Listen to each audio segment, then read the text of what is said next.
시작하겠습니다. 반갑습니다.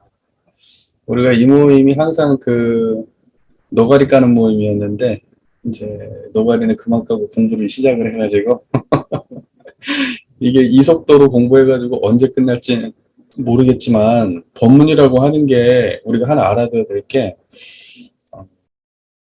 100가지, 1000가지, 만가지, 대종사님 법문, 정산동사님 법문 쌓아놓고 보면 그 적은 양 아니거든요. 엄청 많아요. 근데 그 모든 것들을 완벽하게 하나하나 다 독파해가지고 뭘 이렇게 쌓아놓으면 뭐 엄청나게 많아지고 이런 것도 물론 틀린 말은 아니지만 하나를 잘 파고 들어가면 나머지는 다 연결되어 있어요. 또 밑에가. 왜냐면 그 모든 법문의 뿌리가 그 대종사님의 마음자리 아니겠어요? 그 대종사님의 그 깨달은 그 경지, 우리가 말하는 이론상의 자리, 불생불멸과 인과봉이 서로 바탕에 있는 이 이론상의 자리에 근원돼서 나온 법문들이기 때문에 근원을 들어가 보면 근원이 한 자리라서 그래서 막상 어느 법문으로 들어가도 뿌리는 만나져요. 뿌리만 만난다고 하면 그 모든 법문들의 본원은 드러나요. 그래서 사실은 양도 중요한데 법문 하나를 보더라도 항상 근원에 닿게 공부하는 게 중요하다는 생각을 저는 항상 하거든요. 그래서 예전에 그런 이야기들을 우리들이 했어요. 법문을 공부할 때 첫 번째 볼 때 다르고, 두 번 볼 때 다르고, 나이 먹어서 보면 다르고, 뭐 이렇게 이야기 하시잖아요. 그 말도 틀린 말은 아닌데, 우리가 기본적으로 법신불 이론상을 수진항의 대상과 수행의 표본으로 보시고, 정전에 대한 이해가 분명한 상태에서 대종경을 공부하게 되면, 그러면 처음부터 바닥이 싹 드러나게 공부가 돼요. 이게 단계가 달라질수록 달라진다는 것은 뭐냐면, 이거 생멸 차원의 이야기야. 그러니까 뭐냐면 지식과 경험이 달라지니까 나의 지식과 경험의 생멸 차원에서의 그 변화가 생기니까 거기에 인연되어서 법문을 보는 그 내용이 달라진다는 거죠. 그것이 과연 옳은 건가? 저는 의심을 해봐요.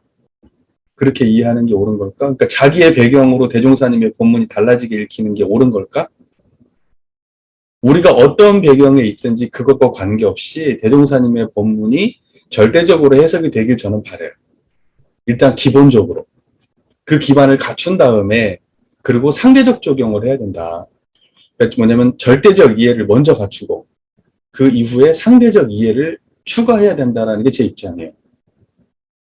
근데 처음부터 그 달라지는 차원에서만 법문을 이해해버리면 그럼 뭐 계속 달라지겠지 뭐. 대종사님의 의도하고 관계없이 내가 이해할 수가 있는 거잖아요.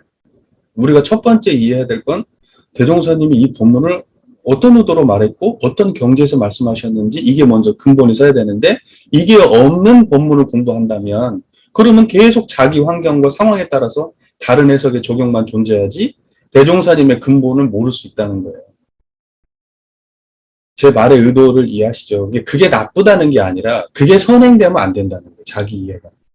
그러니까 제가 예전에 현장 나가서 이렇게 교도님들하고 무슨 공부 같은 걸 이렇게 해보면 느끼는 감상이 그거예요. 기본적으로 뭐 여러 가지 베이스가 있는 분들이 있잖아요. 어떤 분들은 무슨 직업이 교수시고, 어떤 분들은 뭐 직업이 상업을 하시고, 어떤 분들은 뭐 교사를 하시고, 자기 지식의 베이스가 있잖아요. 자기 경험의 베이스를 가지고 법문을 항상 해석하는 거야. 나는 그게 좀 답답하더라고. 그게 한편으로 보면 저렇게도 볼 수 있겠구나 하고 박수도 쳐주고 저렇게도 볼 수 있겠구나 하고 신선하기도 하고 저렇게 자기 삶에 응용하는구나 라고 그런 면에서는 인정해 줄 수가 있어요. 노력하고 하는 부분에 있어서. 근데 저게 대종사님의 의도는 아니거든. 대종사님이 저 법문을 하실 때 그런 의도로 하신 법문은 아니야. 그러니까 좀 답답했던 그런 경험이 저한테 좀 있어요. 그걸 갖다가 그거 아닙니다. 그렇게 해석하면 안 돼요. 그럴 수도 없고 상처받을까 봐. 자기 딴에는 당신의 삶 속에서 응용한다고 하셨는데 그런 경험들이 있어서 제가 지금 말씀을 드려요. 그러니까는 우리는 우리의 경험과 우리의 지식을 가지고 대종사님의 법문을 볼 게 아니라 대종사님의 견해에 서서 봐야 된다는 거예요. 대종사님의 눈높이. 그러니까 우리가 대종사님이 동쪽을 바라보고 동쪽에 있는 산을 바라보고 말씀하셨으면 우리도 대종사님하고 똑같이 동쪽에 있는 산을 바라보고 말하는 그게 먼저 선행되고 그 이후에 서쪽도 보고 남쪽도 보고 북쪽도 보라는 거예요. 예, 제 이야기가 잘 전달됐을 거라고 생각합니다. 자, 오늘 공부할 저희 본문 말씀은 대종경 서품 4장 말씀, 4장 말씀 한번 공부해 볼 건데요. 본문의 내용을 제가 봉독하겠습니다. 대종사 당시 시국을 살펴보시사 그 지도 강령을 표로서 정하시기를 물질이 개벽되니 정신을 개벽하자 하시니라.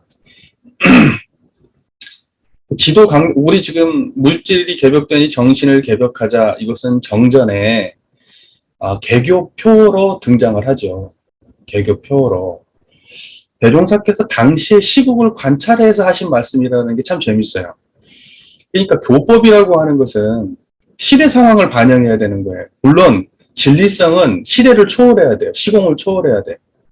하지만 그것이 구체화될 때는 인간세에 적용되고 12이해, 지금 현재 인간의 12이해의 또 정의 불의의 판단에 교법이 이것이 적용될 때는 당시 시국에 대한 관찰이 굉장히 중요한 거예요. 그 안목이 없으면 교법이 시대에 맞춰서 쓰여지질 않아요. 생뚱맞게 나오는 거죠. 근데 예를 들면은 시공을 초월한 교법에 근거하지 않으면 그것은 진리적 판단이 될 수가 없어요. 그때 시국에 맞춰서 잠깐 반짝하고 사라지는 인스턴트 같은 교법이 나올 수밖에 없는 거예요. 시공을 초월한 근본적인 깨달음의 근원에서 이 시대에 그것이 적용될 수 있도록 새롭게 요리해내는 겁니다. 그러니까 예를 들면 근본적으로 모든 재료는 다 있었던 거예요, 과거에. 유교, 불교, 도교, 기독교가 다 있었던 거예요. 그러나 요즘은 그런 식의 음식을 안 먹는단 말입니다, 시대가. 예전에는 이걸로 이런 식의 음식을 만들었는데 그때는 그게 너무 좋았어. 사람들이 너무 좋아했고. 근데 이제는 이걸 안 좋아해, 사람들이. 그 맛이 무슨 맛인지도 모르고. 그러면 새롭게 음식을 조리를 해야 된단 말이에요. 그럼 뭐가 달라진 게 있냐고. 달라진 건 없어. 다만 요리를 달리할 뿐이에요. 요리를. 성자들이 하는 일은 그런 거예요. 시대를 따라서 요리를 달리해. 자, 그러면 생각 봅시다. 뭐가 과거부터 전해 내려오냐면 불생불멸과 인거보응이에요. 불생불멸과 인거보응은 시공을 초월해서 변한 적이 없는 거예요. 대종사님 처음에 대각일상에서 우리 공부했죠. 불생불멸과 인거보응은 시공을 초월해서 변한 적이 없어요. 그런데 뭐가 달라지냐면 불생불멸을 어떻게 해석하고 인거보응을 어떻게 해석할 건가 하는 거예요. 대종사님에게는 예를 들면 인거보응의 세상을 인거 하나를 놓고 보더라도 개별적으로 선인선과 악이 나올까. 내가 잘하면 내가 복받아. 내가 잘못하면 내가 죄를 받아. 이런 식의 인과 방식을 대종사님은 택하지 않으세요. 대종사님은 어떤 방식의 인과를 택하냐면 내가 잘하면 세상이 좋아져. 세상이 좋아지면 모두가 좋아져.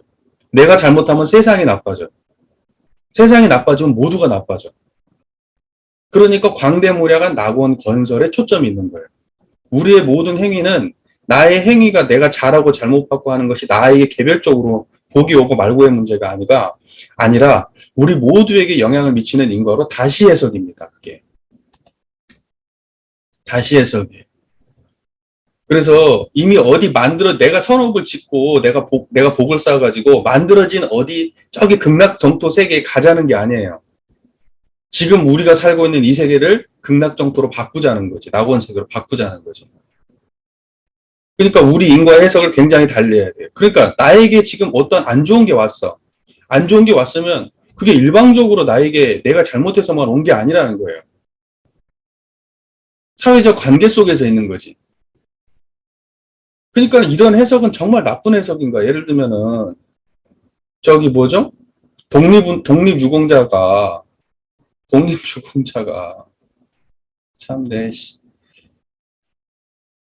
그분들은 독립유공자 자손들은 배운 것도 없고 유산도 물려받은 게 없어서 원망 생활하니까 계속 못 사는 거고, 친일파의 자손들은 배운 게 있고 유산도 물려받아가지고 감사 생활하니까 잘 사는 거다. 이런 식의 해석을 하면 된다는 거야, 안 된다는 거야?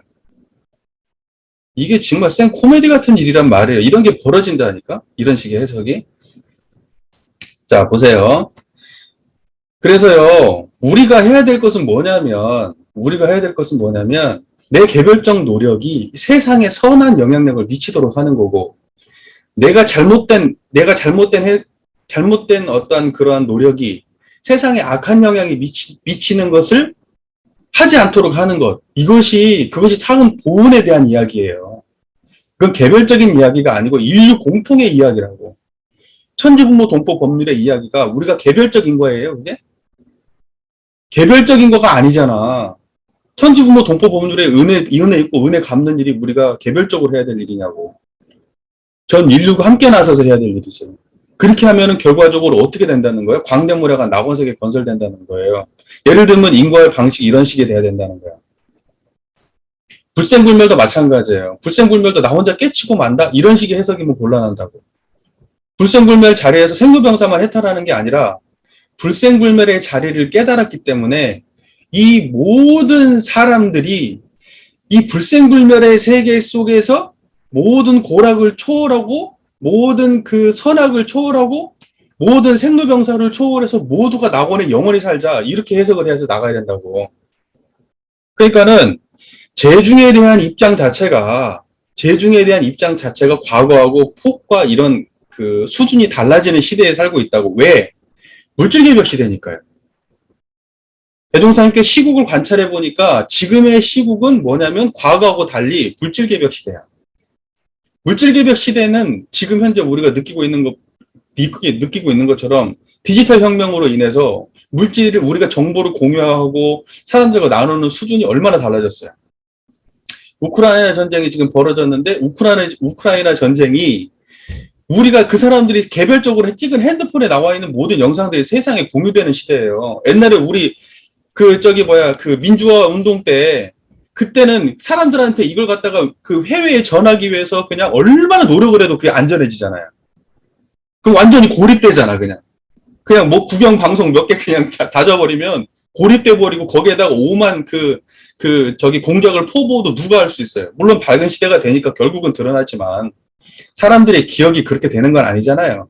그러니까 분명히 드러나긴 하지만 과거 같았으면 더 어려웠을 거고 과거 같았으면 지금은 매체라도 있으니까 사람들한테 공유라도 하죠.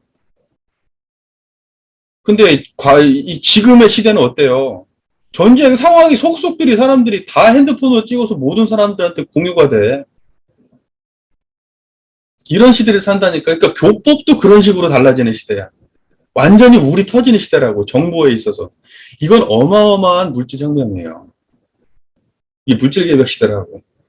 그러니까 생각을 해보면 이런 시대에는 어떻게 우리가 이 세상을 갖다가 바라봐야 되고 교법을 어떤 식으로 전달해야 되고 세상은 어떤 식으로 운전해야 되고 이걸 갖다가 이 물질개벽 시대에 맞게 내놓으신 거예요.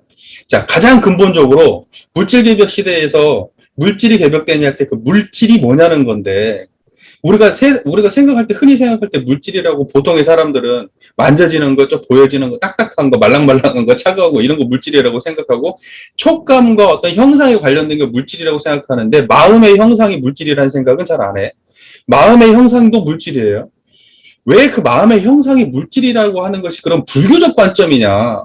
이런 형상은 어떻게 보면 신유학의 관점에 가까워. 신유학적 관점에.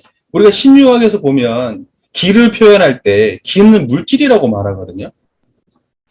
기를 물질이라고 말하는데 그러면 기는 뭐냐? 마음작용이 기예요. 화내는 마음작용, 짜증내는 마음작용, 기쁜 마음작용.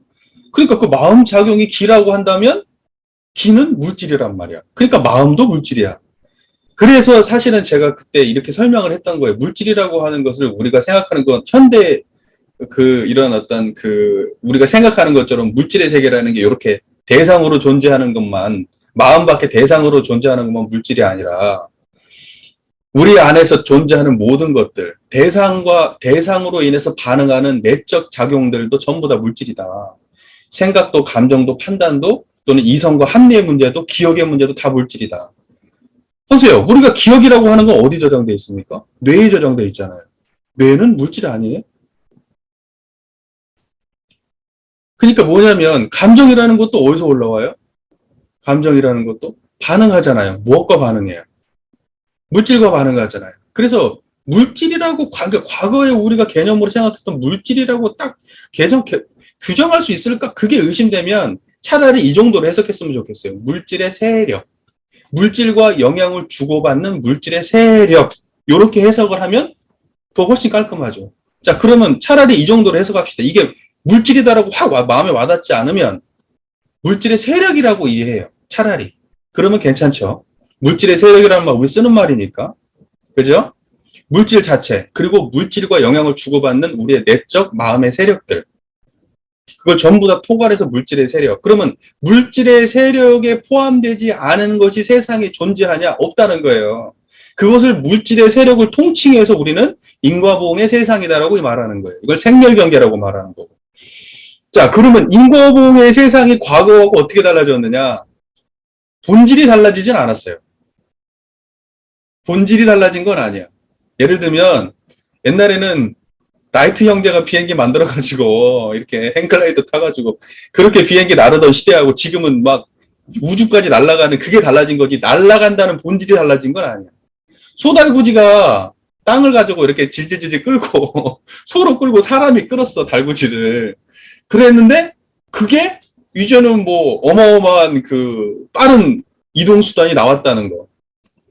그러니까 뭐냐면 본질이 달라진 게 아니야. 질적 수준이 달라진 거지. 무슨 말인지 이해가 되세요? 아니비설신이가 과거에 수천 년 전에 있었던 우리 인류와 지금의 우리와 앞으로의 인류가 육군이 달라? 물질적 기반이 다르냐고. 안 다르다니까? 다만 이것을 활용하는 역량이 달라지는 거예요. 그래서 물질의 세계가 변한다는 것은 물질의 세계가 변한다는 본질이 달라진다는 게 아니야. 규모와 활용의 그 능력이 달라진다는 거예요. AI가 옛날에 없었나요? AI가 발전된 지가 한참 오래됐지. 단지 그게 이제 이것이 인터넷망에 깔리고 빅데이터가 어마어마하게 축적되고 하니까 그거 기반으로 해가지고 이런 AI 문제 같은 거, 이런 것들, 인공지능의 문제가 굉장히 이제 달라지는 거잖아요. 그러니까 뭐냐면, 없었던 게 아니라 있었던 게 달라지는 거예요. 그게 물질개벽 시대의 본질이에요. 무슨 말인지 제 말 잘 이해되시잖아요. 그죠? 그러면 이 물질개벽의 기반은 또 뭘까요? 물질개벽의 기반은 지식이에요. 그러니까 물질개벽 시대에 진짜 물질개벽은 뭐냐면 인간의 이 지식이 달라진다는 거예요. 세상을 바라보는 안목과 해석하는 능력이 달라진다는 거예요. 이게 물질개벽 시대예요. 자, 그리고 물질적 기반이 이렇게 커지면 커질수록 뭐가 달라지냐면 사람들의 미치는 영향력 자체가 달라져요. 예전에는 동네 사람들한테 영향을 주고받았어. 엄마, 아빠, 뭐 동네 사람들, 그 마을 분위기 이런 거로 살았잖아요. 지금은 글로벌하잖아요. 전 세계의 그 어떤 그 관념과 판단과 이런 것들이 저 시골 촌구석에서도 똑같단 말이에요. 그러니까 이것은 뭐냐면 인류의 모든 지식이 공유되는 시대가 된 거예요.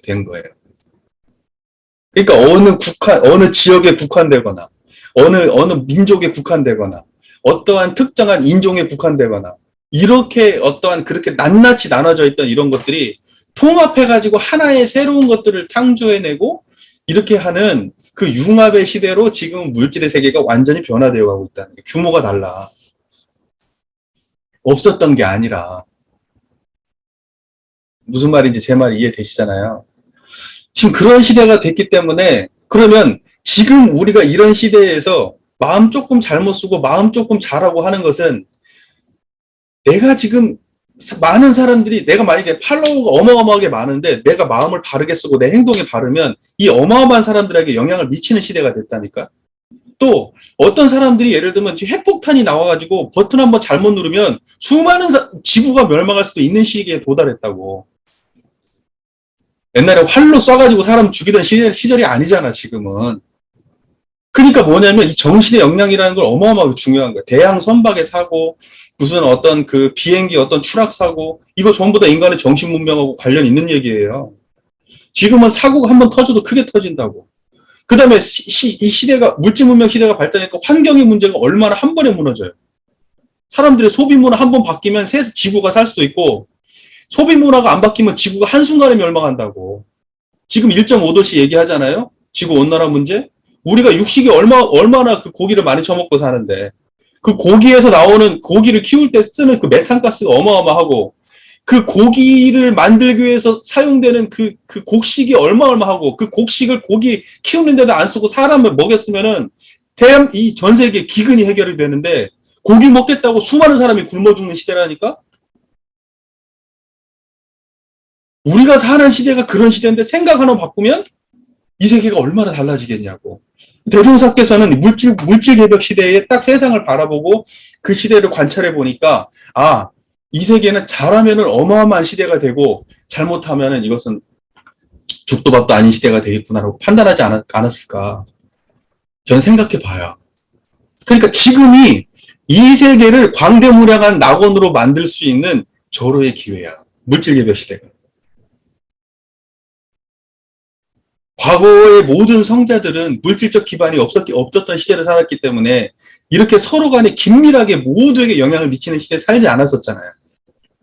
그렇기 때문에 어느 한 지역에 국한되다 끝나고, 물론 그것이 따쪽으로 전달되는데 수백 년이 걸리고, 거기에서 안착되고 저쪽으로 전달되면 또 수백 년이 걸리고, 이런 시대를 겪고, 그걸 전달하기 위해서 수많은 사람이 희생이 되고, 그런 시대를 겪었는데, 지금은요, 앉아서도 해요.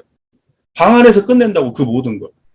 그러니까 대종사님 같은 성자의 그러한 사상이 이 지구상에 어마어마한 영향을 미쳐서 이 세계가 광대무량한 낙원으로 만들려고 한다면 못할 것도 없는 시대가 도래하고 있는 거예요. 이제 진짜 인류가 정말로 그 상상으로만 생각하고, 그 정말로 몇몇이 개별적으로 마음속에서 자기 마음의 평화를 누리던 시대에서 진짜로 이 세상에 물리적으로 광대무량한 세상을 만들 수 있는, 모든 인류가 지향해왔던, 성자가 지향해왔던 궁극이 뭐였어요? 평등과 공정과 이런 문제 아니었어요?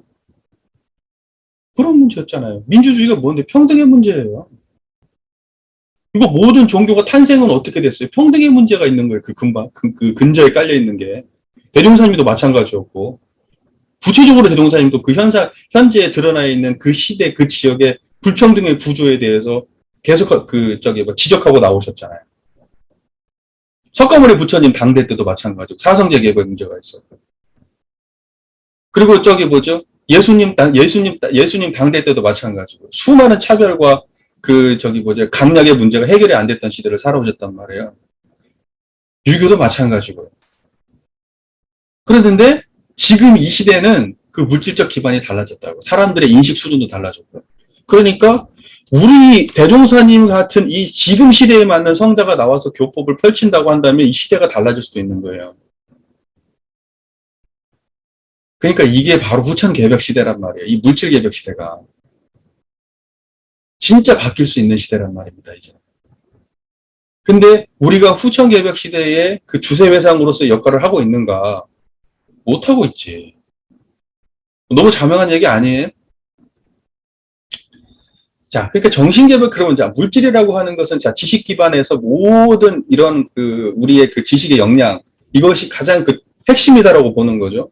현대 물리적 변화, 예를 들면 과학적 변화들, 이런 것들은 다 어디서 기반하고 있냐면, 그 인간의 지식에 기반하고 있는 거예요. 그렇잖아요? 미국의, 달나라로 미사일 하나를 쏘아 올린다고 해도 그거 다 지식 문제 아니겠어요? 자, 지식은 무엇이 잡고 있죠? 지식은 가치가 잡아요, 가치가. 왜 그러냐면, 여러분, 우리가 지금 항공, 우주, 지금 현재 우리가 쓰고 있는 전자레인지 기술부터 복사 기술부터 이거 전부 다 뭐라고 얘기하냐면, 이거 전부 다 전쟁 기술이에요, 이거. 인공위성 쌓아 올리고, 나중에 이 냉전 두 체제 있죠. 자본주의, 사회주의가 냉전의 체제에서 서로 간에 그 체제 경쟁하는 과정에서 달나라도 쏘아붙이고 했던 거 아니에요? 그 과정에서 발달하고 전쟁하면서 발달했던 그 기술들이 지금 현재 우리가 삶 속에서 쓰고 있는 기술들이란 말이에요. 근데 그 전쟁은 왜 일어났을까요? 인간의 가치 판단의 문제 때문에 발생한 거예요. 지식도 결국은 뭐가 앞에 따라와야, 뭐가 앞에 선행되어야 되냐면 가치 판단의 문제예요. 결국은 인간의 탐진치의 문제야. 자, 보세요. 이렇게 돌아가는 거예요. 자, 그러니까 정신이라고 하는 것을 이제 앞으로 우리가 어떻게 해석할 거냐라고 할 때 정신이라고 하는 것을 지식으로 해석하면 돼요, 안 돼요, 정신은? 지식의 범주가 아니에요. 자, 그러면 우리의 감정과 가치 판단의 문제예요, 아니에요? 그것도 아니에요. 다 물질이라고, 그 모든 게. 그러면 정신은 뭐예요? 그걸 드러내고 있는 이 우리의 자성, 이거이 정신이에요. 이걸 선택할 수도 있고 저걸 선택할 수도 있는, 여기에도 끌리지 않고 저기에도 끌리지 않는 그 바탕의 자리. 그게 정신이란 말이에요. 그러니까 모든 물질의 세력, 지식이 됐든 가치가 됐든 어떤 물질이 됐든 그 모든 걸 대할 때 이 바탕의 자리, 거기를 선택할 수도 있고 버릴 수도 있는 그 바탕의 자리가 우리가 근원하고 있느냐. 바로 이게 정신 세력의 확장이에요. 자, 근데 이것은 특정한 사람만 할 수 있느냐? 아니라는 거예요. 모든 인류가 기본적으로 가지고 있는 일체 중생의 본성의 자리이기 때문에 이 일체 중생의 본성의 자리를 자각하면 일체 중생이 다 깨어날 수가 있다고 보는 거예요. 이게 정신개벽 시대예요. 모든 일체 중생의 정신개벽이 이루어진다고 하면 물질의 세력을 항복받는 광대무량한 나원세계가 펼쳐진다는 게 대종사님의 큰 그림인 거예요, 이게.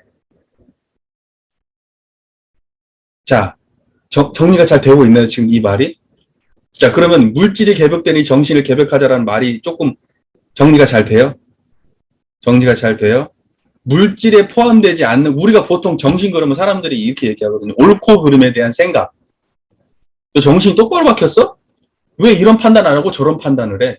왜 이런 행동을 하? 네가 정신이 똑바로 박혔으면 이런 행동을 해야 될 거 아니야. 그 정신 아니에요.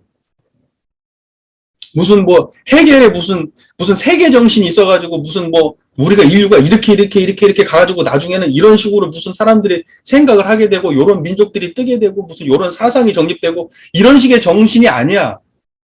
생멸하는 어떤 시대를 반영하고 무슨 역사를 반영하는 무슨 역사적 정신이고 시대적 정신이고 무슨 사상적 정신이고 이런 식의 그런 물질적 정신이 아니야. 원불교에서 추구하는 것은. 이것은 모든 시공을 초월하고 역사를 초월한 정신이에요. 모든 인류가 공유하는. 그래서 이걸 보고 일체 중생의 본성, 재불재성의 시민, 우주만유의 본원이라고 말하는 거예요. 이 정신의 자리, 이 정신의 자리를 모든 인류가 확보할 때 최소한 모든 인류는 아니더라도 인류의 지도층에 있는 사람이 이 자리를 확보하면 이 인류는 달라진다고 보는 거예요.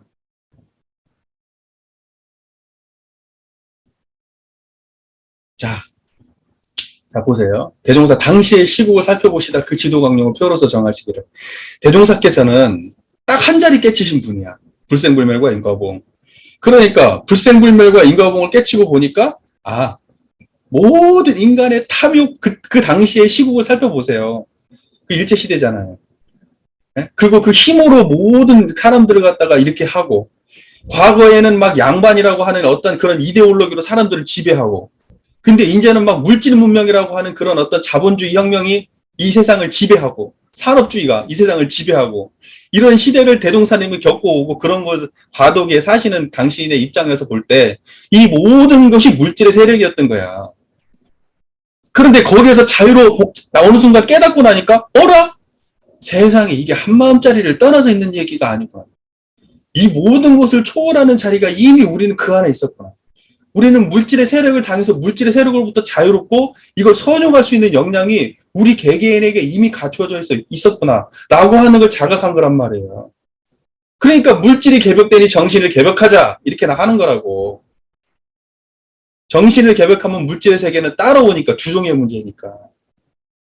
옛날에는 특정한 사람 몇몇 사람만 정신 개벽이 있었는데 앞으로 미래의 시대는 전 인류가 이 물질의 기반을 타고 모두가 통합할 수 있고 모두에게 정보를 전달할 수 있는 이 물질적 기반 그리고 이해력이 높은 그 인류의 그 이해력이 높은 이 지금의 수준 지적 수준 이걸 타고 이 모든 인류에게 이게 전해질 수 있다라고 대종사는 판단하지 않았을까? 이 얼마나 그 물질이 개벽되니 정신을 개벽하자라는 것이 인류를 갖다가 바라볼 때 우리는 그걸 부정적으로 물질에서 이렇게 되니까 그렇게만 바라보는 게 아니. 대종사님은 이쪽도 저쪽도 아닌 입장에서 말씀하신 거예요. 대종사님은 종교인이고 성자야. 이분이 추구하는 바는 다른 게 아니야. 광대무례가 낙원세계 건설이야. 그거밖에 없어. 이 모든 인류가 낙원에 살게 만들자라고 하는 그 소원 하나밖에 없는 거야. 그래서 성자지. 잘 먹고 개인적으로 잘 먹고 잘 살자고 했으면 성자야? 그래서 내가 항상 얘기하거든요. 근데 어저께 우리 교무님하고도 통화하면서도 그 얘기 했지만 교무님 그 얘기 할 줄 알았다고 하시는데 우리가 진짜 귀한 게 어떤 사람이냐면요. 이런 사람이 귀한 거예요. 서원을 품은 사람, 공부하는 사람, 그리고 그걸 전하는 사람. 이런 사람이 귀한 거지. 똑똑하고 돈 많고 잘생기고 성격 좋은 사람이 귀한 게 아니야. 그런 사람들은 세상에 널렸다고. 널렸어. 그런 사람들이 세상을 바꾸는 것 같아요?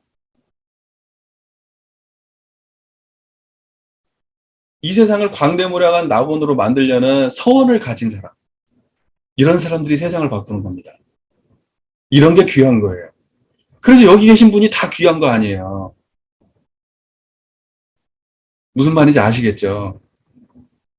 그러니까 지금 우리는 아직까지도 어떤 것이 귀하고 어떤 것이 훌륭하다라고 판단할 때 우리가 종교인임에도 불구하고 물질적 기반을 놓고 판단해. 항상 보면. 지식이 많은. 저 사람은 좀 공부를 저렇게 잘해가지고 저 좋은 대학 가고 저 좋은 직장을 얻고 저렇게 잘 사는데 어떻게 원불교 와서 이런 공부를 할 수 있지? 그러면 원불교를 뭐 어떻게 보고 하는 말이에요, 그 말은? 내가 그런 소리 들으면 내가 짜증이 나는 거야, 내가. 도대체 원불교를 어떻게 보고 저런 말을 하지?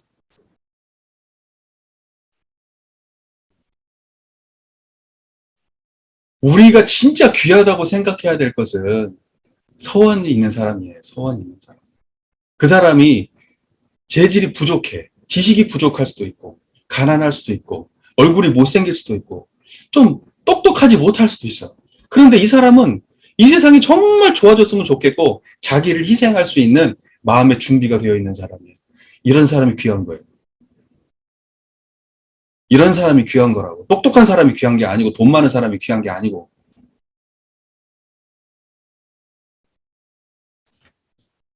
자, 이 정도 얘기했으면은 대략적인 이야기는 끝난 것 같아요. 서품 사장에 대해서. 서품 사장이 우리 모든 교법의 그 이념의 그 정점을 찍은 말이죠, 사실은. 그래서 개교포에 이 말이 딱 있는 거예요. 거기에는 뭐냐면, 불생불멸의 그 정신의 세력과 인과보응의 물질의 세력에 기반한 대종사님의 일원상 진리에 기반해서 세상을 낙원으로 만들려고 하는 포부의 집약이 바로 개교표예요. 물질이 개벽되니 정신을 개벽하자. 예. 그렇게 되면 그렇게 이해를 하고 해야지. 물질을 갖다가 무슨 그냥 돈에 끌리지 말고 욕심내지 말고 이렇게 해석을 해버리면은 그거 너무 유치한 얘기 아니겠어요? 저도 오랫동안 이 개교표를 보면서 이게 그렇게 썩 마음의 감동으로 다가오질 않았어. 이게. 다른 법문들에 비해서 별로 그렇게 위대한 느낌도 없었고, 차라리 다른 대종경의 법문, 어떤 다른 법문들이 훨씬 더 낫지. 아니, 원불교를, 개교표를 통칭해가지고 한마디로 한다는 게 물질 개벽되는 정신을 개벽하자? 그거 돈에 끌리지 말자? 어? 좋은 차, 좋은 집, 이런 거에 끌리지 말자?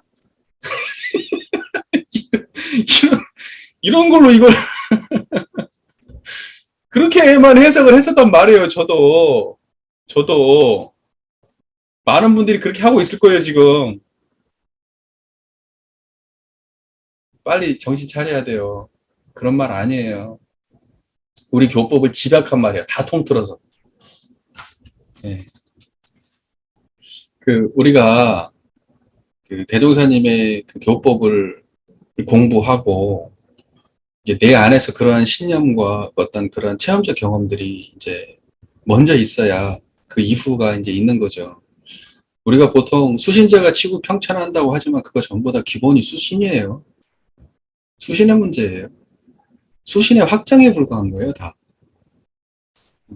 그러니까는 결국은 우리가 이제 자기의 문제, 자기 안에서의 그 문제 해결을 해야 되는데, 타인이 어디에 있냐면 내 마음속에 있어요. 타인이 내 마음속에 있는 사람이 자타가 둘이 아닌 사람이에요. 우리가 생각하면 자타가 둘이 아니니까 거긴 나도 없고 남도 없어야 된다고 생각하는데 그게 아니에요. 나와 남이 다 드러나 있는 그 자리가 자타가 없는 자리예요. 근데 우리가 편벽되어 있으면은 나와 남 중에 남이 안 드러나. 생각해 보세요. 지금 현재 한쪽에서는 굶어 죽고 있단 말이에요. 한쪽에서는 치료할 약이 없어서 죽어나가고 있는데 나 혼자 잘 먹고 잘 살겠다고요. 한쪽에서는 전쟁이 일어나서 한쪽에서 누군가를 죽이고 있는데 나 혼자 아무 문제 없다고요? 과연 그 깨달음이 대종사님의 깨달음일까요? 대종사님의 깨달음은 자타불이의 자리에서 자타가 모두가 다, 자타를 떠나서 모든 인류가 다 드러나는 이 한마음 자리를 말씀하실 거예요. 그렇기 때문에 우리 마음속에서 드러나지 않는 중생의 고통의 문제는 없는 거예요. 그래서 큰 마음자리를 아는 사람들은 중생의 고통을 알기 때문에 자기 혼자 열반을 해탈할 수가 없는 거예요. 그게 큰 마음이에요. 작은 마음을 가진 사람은 그 마음속에 자기밖에 없기 때문에 자기 문제만 해결하면 해탈이에요. 그래서 대승을 추구하는 사람들은 뭐냐면 자기 문제에 국한된 생각을 안 해요. 그래서 모든 사람들이 그 마음자리에 들어와 있는데 내 마음 떠나서 세상이 없는데 내 마음의 문제를 해결한다고 하는 것은 세상의 문제를 해결한다는 것과 다름이 아닌데 세상에 누군가가 고통스러운데 내가 어떻게 해탈을 해? 이렇게 생각을 해야 그게 대승의 사상이라고. 그래서 세상에 고통스러운 사람이 단 한 명이라도 존재한다면 나는 열반과 해탈을 하지 않을 것이다 라고 말하는 게 너무 당연한 얘기예요. 대승적인 입장에서는. 무슨 말인지 제 말이 이해가 되시죠? 사람들이 이런 생각을 가지면 그러면 우리가 구체적으로 뭘 해야 돼? 대단한 거 할 거 없어요. 나하고 누군가하고 대화할 때 그런 이야기를 하고 또 내 자식을 가르칠 때 그런 생각을 가지고 가르치고 내가 어떤 행동 하나를 할 때 그 자리를 떠나지 않고 하고 그 다음에 내 눈에 보이는 무언가가 있다 그러면 내가 물리적으로 도울 수 있으면 정신육신 물질적으로 조금이라도 희사하고 세상을 그렇게 바라보고 기도하고 조금이라도 희사하고 또 그런 사람 어떤 정치적 판단을 할 때도 그런 식의 정치적 판단을 하는 사람들에게 우리가 힘을 실어주고 또 우리가 사회에서 뭐 어떤 그 사회 운동 같은 거 하고 할 때 그런 쪽에 있는 사람들에게 박수를 쳐주고 그거 수희공덕이라고 하잖아요. 수희공덕. 기뻐하는 공덕, 함께 기뻐하는 공덕. 그렇게 선업의 길을 가고 세상에 유익 주는 길을 가는 사람들에게 심적, 물적으로 합력하면 충분한 거예요. 나서서 하는 사람도 있지만 그 나서서 하는 몇몇 사람들 밑에는 수많은 사람들의 내적 서포트가 있는 거예요. 그러니까 우리가 그쪽에 동참하면 되는 거예요. 그리고 그 중에 누군가는 물리적 기반이 좋아서 머리가 겁나게 똑똑해. 그래가지고 높은 고위직에 올라갈 수 있으면 그 사람은 뭔가 일을 하겠지. 또 그 중에 어떤 사람은 돈을 엄청 많이 벌어가지고 또 나중에 무슨 일인가를 하겠지. 그러니까 지금 우리가 하는 이 별거 아닌 노력들, 우리가 인연되어지고 있는 이 별거 아닌 그 인연들 속에서도 이 작은 인연과 작은 노력들이 한 바퀴, 두 바퀴, 세 바퀴 굴러가면 세상에 어떤 그 영향을 미칠 수 있는 사람이 그거에 영향을 받을 수 있다는 거예요. 그러니까 우리가 인과를 너무 자기적으로만 보지 말고 내 하나 행동하고 마음 먹는 게 세상에 영향을 미친다는 생각으로 우리가 살아간다면 충분하다라고 난 보는 거야. 그건 그냥 막연한 생각이 아니고 아주 구체적인 얘기예요. 무슨 말인지 이해가 되시잖아요, 제 말이. 그러니까 지금 여기에서 우리가 노력하고 있는 것, 지금 우리가 있는 그 자리에서 한 사람을 대하고 그 사람에게 이러한 올바른 가치관을 심어주는 것, 이러한 일들을 하는 게 가치 있는 거예요. 평생 내가 혼자 알고 있었던 것을 10명한테만 전하고 가면 그 10명이 100명한테 전해진다면 어떻게 될까? 그러니까 지금 우리가 하고 있는 일은 별거 아닌 게 아니야. 긴 시간을 놓고 보면 별거 아닌 게 아니에요. 보세요. 각도가 여기서 1도만 딱 벌어져도 여기에서는 정말 요만큼밖에 차이가 안 나잖아. 그런데 이것이 10년, 20년, 30년을 가봐. 어마어마하게 만날 수 없는 차이로 벌어지는 거예요. 한 생각의 차이라는 건 그런 거라고. 우리가 세상을 바꾸는 한 생각의 차이를 얼마나 가지고 세상을 바라봤냐에 따라서 그것과 인연된 사람들이 몇 명이 생기냐에 따라서 세상은 어떻게 될지 모르는 거라고. 지금 그래서 성자들의 과거에 있었던 모든 성자들이 자기 혼자 깨닫고 몇몇 가르치고 살았지만 그 사람들이 그분들의 역량이라는 게 지금까지 미치고 있는 거예요.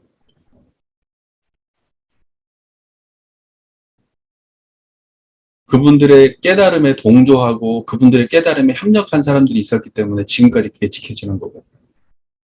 한 사람 한 사람들이. 크고 작은 미약함들이 모여서. 우리는 지금 그렇게 대종사님과 과거 재불제성에 이루었던 역사를, 과거 재불제성이 완성하지 못했던 역사를 대종사님에 와서, 대종사님의 그 하나된 자리에서 합력해서 이제 완성의 길로 가야 된다는 거예요. 후천개벽 시대는 그게 가능한 시대야. 물질개벽 시대니까. 역량이 부족해서 그래. 진짜. 우리 하나하나가 대종사님을 제대로 몰라서 그래. 대종사님의 교법이 제대로 된 사람이 이제 한 사람, 두 사람만 나와도 세상을 바꿀 수 있어요. 저는 그렇게 봐요. 여기 계신 분들은 지금 어디, 각자 나라가 다 다르시죠, 여기에. 여기 벌써 4개국이 모여 있는데. 이 4개국의 지금 이 분들이, 이 4개국의 지금 각자 다른 지금 언어를 제대로 구사하셔서 대종사님의 교법을 그곳에 뿌려 놓으세요. 예. 저는 그렇게 하길 바랍니다. 미래에 이제 이런 얘기 많이 하죠, 요새. 노는 인간. 그걸 호모 루덴스라고 얘기하더라고. 호모 루덴스. 노는 인간. 근데 이제 인간이 궁극적으로 왜 이렇게 쎄빠지게 일을 하고 막 그렇게 하느냐. 결국 모든 인간이 결국 이제 편하려고 하는 거 아니냐. 그리고 결국은 모든 인간이 진짜 편해지게 되면 할 게 뭐이냐. 노는 거다는 거예요. 이제 예술을 한다는 것도 다 이제 일종의 놀이의 한 방법이 되겠죠. 배고프면 무슨 예술이 어디가 있어요.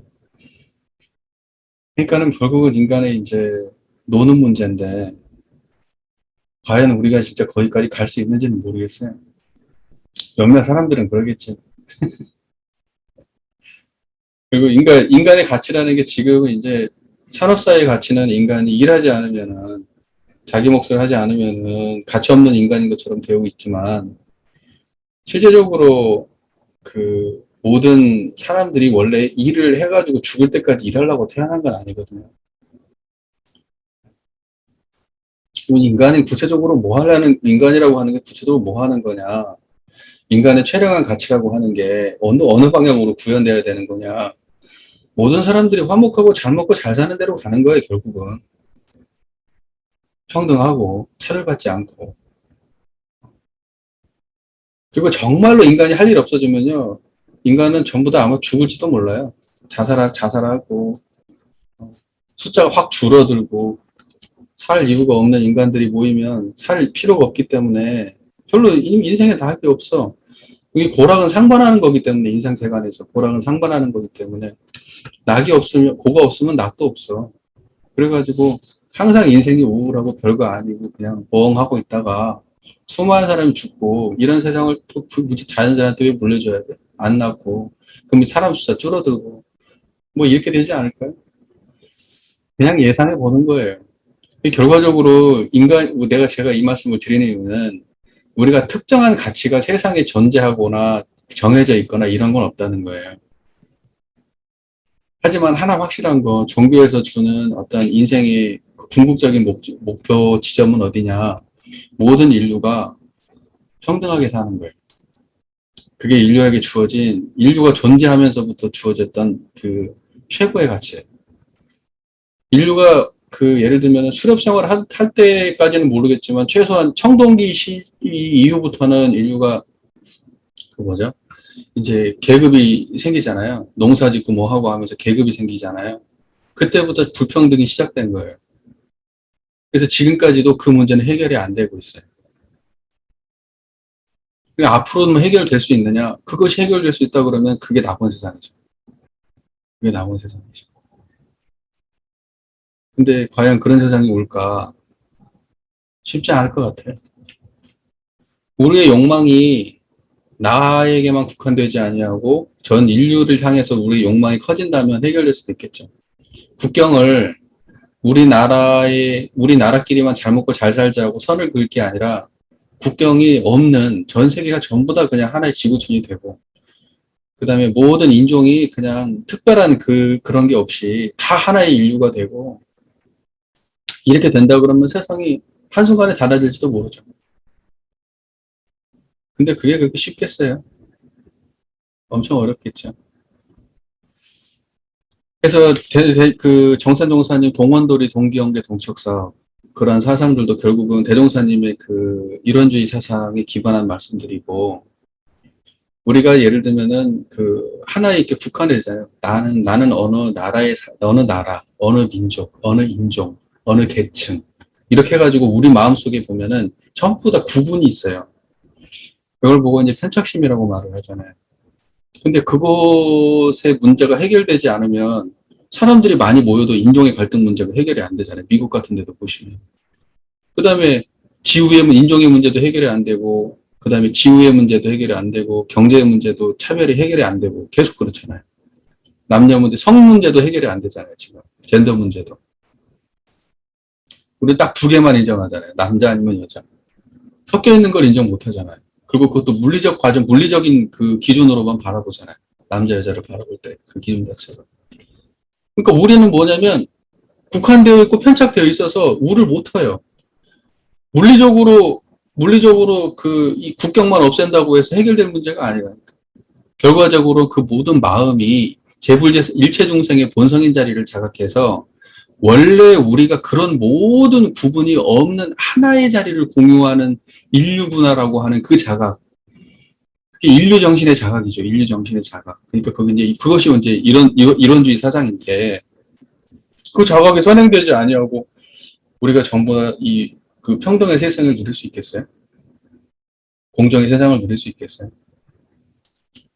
엄청 어려운 일이고, 이 모든 성자가 꿈꿔왔지만 아직까지 안 됐던 일이에요. 몇몇 사람들만 그런 가치를 공유하고 그걸 전해왔을 뿐이지, 비책처럼 전해왔을 뿐이지, 그것이 보편화되지 못했어요. 그러니까 그 깨달음이 보편화되지 않는 이상 인류가 하나 되긴 어려워요. 그래서 참 우리가 꿈꾸는 게 얼마나 위대하면서도 얼마나 참 무모하면서도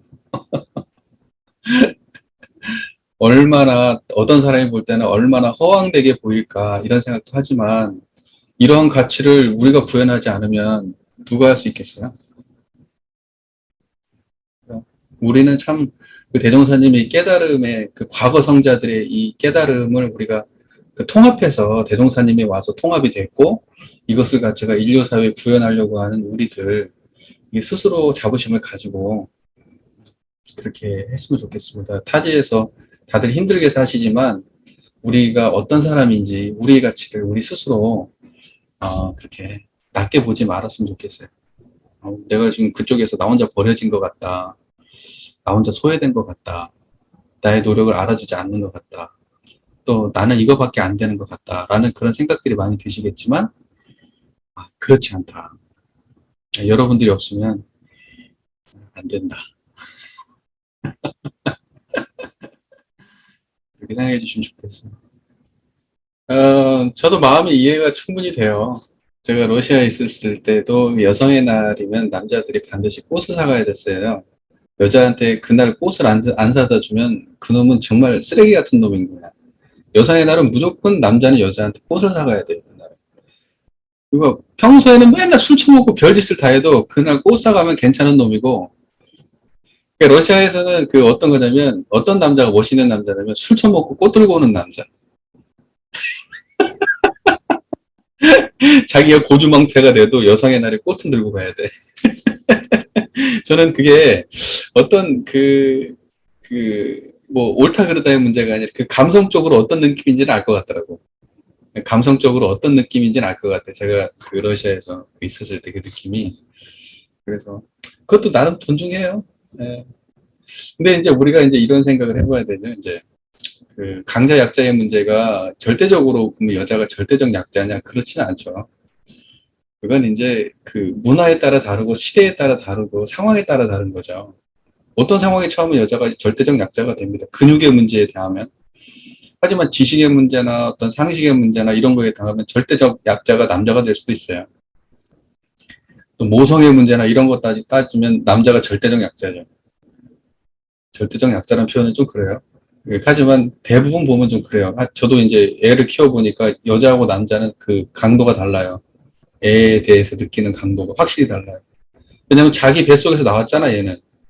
그러니까 나는 내 몸을 아파서 나온 애가 아니기 때문에 걔한테 적응하는데 벌써 몇 년이 걸리더라고. 내 자식이라고 느껴지는데. 그냥 갑자기 생겨난 그냥 피덩이야, 이렇게. 나는 그래서 나 인성이 이게 쓰레기인가? 사이코패스인가 내가? 왜 다른 데서 보면 애 나오면 울고 막 예쁘고 막 하고 막 그러는데 나는 그냥 애가 나왔는데 그냥 생뚱맞은 거야. 툭! 갑자기 피덩이 하나가 툭!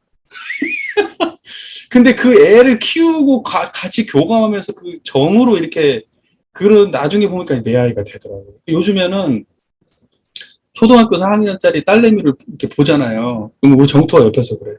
그래서 그냥 꿀이 뚝뚝 떨어진다고. 꿀이 뚝뚝 떨어진대. 나는 그렇게 본다는 느낌이 없는데 쳐다보고 있어도 너무 그냥 행복해. 장난치는 거 봐도 행복하고 밥 먹는 거 맛있게 밥 먹는 거 봐도 행복하고 너무 예뻐 애가. 그게 부모 마음인가 봐. 그러니까 내가 처음 애를 만났을 때 그거하고 그렇게 달라. 왜 말이 그거 샜는데 중요한 건 뭐냐면 상황이라는 거, 감정이라는 것은 또 강약의 문제라는 것도 그렇고 이 생멸하는 거잖아요. 큰 틀에서 보면 생멸의 문제인데 생멸의 문제는 절대적인 게 없다는 거예요. 이건. 그렇기 때문에 그때 당시에 판단을 해야 되는데 가치 기준에 따라서 한인회에서 예를 들면 이런 식의 가치 판단을 했다라고 하면 우리는 그 가치 판단이 한쪽에 치우친 가치 판단이고 본질 구현이 안 된다는 것은 우리가 이해를 했어. 어떻게 약자가 그것이 약자를 갖다가 살리자는 본질을 우리가 한다고 하면은 여성의 날을 오히려 여자한테 뭘 해줄 게 아니라 힘든 여자한테 해준다든지 아니면 소외받고 뭐 한다는 어떤 그쪽에 해준다든지 해가지고 의미도 살리고 본질도 살리는 방향으로 해야지 여자라는 이유만으로 무조건 약자라고 취급받으면서 챙겨주고 하는 거 자립심 강한 여자가 볼 때는 그 짜증나는 일이지. 왜 내가 이걸 받아? 요즘은 기분 나빠해. 요즘, 요즘은 그러한 이유 없이 뭐 해주는 거? 심지어는 어떤 줄 아세요? 법의도 있잖아요, 법의. 요즘 젊으신 분들은요, 법의 등급, 이번에 법마 상장급 되셨습니다. 법과 항만이 되셨습니다. 내가요? 내가 왜요? 저 안 받을래요. 나 해당 안 돼요. 나 부담스러워서 교당 못 다니겠는데 이래버려요. 생각 있으신 분들은 그런다니까? 시대가 이미 그런 시대예요, 이제. 근데 여자라는 이유로 그렇게 나도 그 얘기 듣고 난 다음에 내가 그때 내가 생각했던 그때 러시아 때 그 기억이 딱 떠오르더라고. 딱 얘기를 꺼내자마자. 근데 대종사님 같은 경우에 성자들은 세상을 어떻게 보냐면요. 절대적 강약이 있다라는 관점이 없어요. 그리고 그 구제받아야 될 사람은 약한 사람만 구제받는다는 생각도 없으세요. 모든 인류는 다 구제받아야 돼. 돈 있는 사람도 전부 다 한편으로 다 약자들이고. 잘생긴 사람, 지식 있는 사람도 한편으로 제대로 못 쓰는 약자들이에요. 한편으로 보면. 그러니까 우리는 뭐냐면 우리가 어떤 것이 강자고 어떤 것이 약자라고 하는 기준을 가지고 사람을 바라보는데 개개인이 전부 다 한편으로는 강하고 한편으로 약한 거예요.